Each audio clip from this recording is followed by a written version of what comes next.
آسمان سے دسترخوان کا اترنا، حضرت عیسیٰ علیہ السلام کا معجزہ۔ ایک مرتبہ اللہ کے نبی حضرت عیسیٰ علیہ السلام اپنے ساتھیوں کے ساتھ چل رہے تھے کہ اتنے میں آپ کے حواریوں نے کہا، اے عیسیٰ ابن مریم، کیا آپ کا اللہ آسمان سے کھانا اتار سکتا ہے؟ تو یہ سن کر اللہ کے نبی عیسیٰ علیہ السلام نے فرمایا، اے لوگوں، اگر تم مومن ہو تو اللہ سے ڈرو۔ تو انہوں نے کہا، ہم تو اپنے ایمان کی تازگی کے لیے عرض کر رہے ہیں تاکہ ہم اللہ کی قدرت کو دیکھیں اور پیٹ بھر کر کھانا کھا کر اپنے ایمان کو بڑھائیں، اور وہ لوگ جو کفر پر ہیں ان کا ایمان بھی آپ پر ہو جائے۔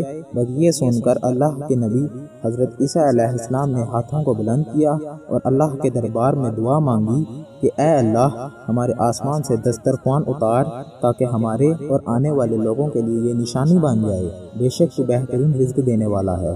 بس اللہ نے جیسے ہی حضرت عیسیٰ علیہ السلام کی دعا سنی تو فرمانے لگے، اے عیسیٰ، تمہارے پروردگار نے تمہاری دعا قبول کر دی، لیکن اس دسترخوان کے اترنے کے بعد اگر لوگوں نے خیانت کی تو ان پر وہ عذاب نازل ہوگا جو آنے والی نسلوں کے لیے مثال بن جائے گا۔ ابھی یہ الفاظ مکمل ہو ہی رہے تھے کہ اتنی دیر میں آسمان سے فرشتے دسترخوان اتارنے کے لیے آئے، جس میں 7 مچھلیاں اور 7 روٹیاں تھیں۔ بعض روایتوں میں ہے کہ آسمان سے مچھلی اور گوشت اترا، اور کچھ روایات میں ہے کہ ایک بڑی مچھلی خوب پکی ہوئی اور قسم قسم کی سبزیاں اور روٹیاں دسترخوان پر موجود تھیں، اور ایک روٹی پر روغن زیتون، اور ایک پر شہد، ایک پر گھی، ایک پر پنیر، اور ایک پر گوشت کی بوٹیاں تھیں۔ بس جیسے ہی حضرت عیسیٰ علیہ السلام کے حواریوں نے اس نرالی دسترخوان کی روٹی کو دیکھا تو ان میں سے ایک، جس کا نام شامون تھا، جو اپنی قوم کا سردار تھا، کہنے لگا کہ اے روح اللہ، کیا یہ دسترخوان دنیاوی کھانوں میں سے ہے یا آسمانوں کے؟ اللہ کے نبی عیسیٰ علیہ السلام نے فرمایا، یہ دسترخوان نہ دنیا کے کھانوں میں سے ہے نہ آسمان کے، بلکہ تمہارے پروردگار نے ابھی ابھی ایجاد کر کے اتارا ہے۔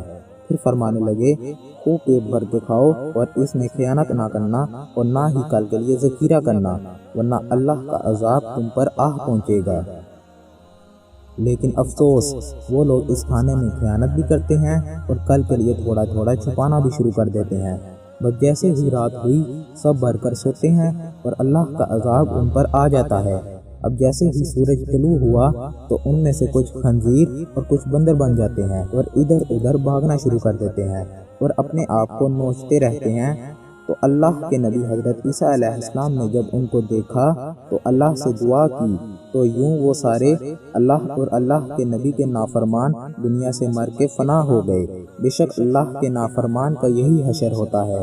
اللہ پاک نے اس واقعے کو اپنی کتاب قرآن کی سورۃ مائدہ میں محفوظ کر دیا، تبھی اس سورت کو مائدہ یعنی دسترخوان کہتے ہیں۔